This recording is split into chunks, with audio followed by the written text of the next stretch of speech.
Welcome back. Dr. Mark Hastings with Healing Movements. So excited that you've decided to join me on this journey and how to use your body correctly to rid your body of pain.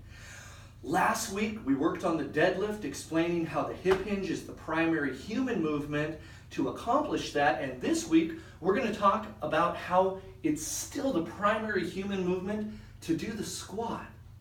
Squat has been one of the most misunderstood exercises, but one of the most popular exercises in history.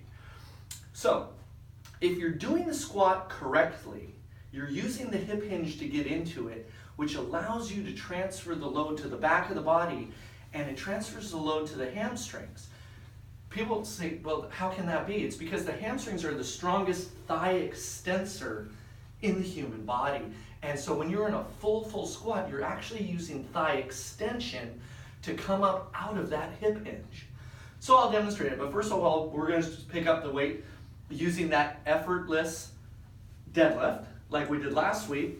Pelvis comes back as a counterbalance, hips are the fulcrum, weight comes off the ground effortlessly. I like the front squat because it's the easiest to drop into a full squat using all the muscles in the leg.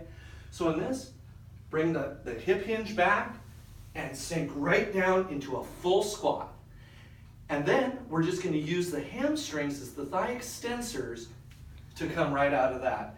This engages all of the muscles in the human body, all the muscles in the leg. And it's very good for the knees and the hips and the low back, shoulders, and neck.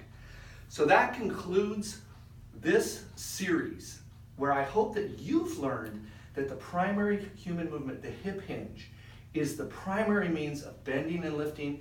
And if you start using that every day, instead of that deep knee bend, you should have full command of your body and have no more pain.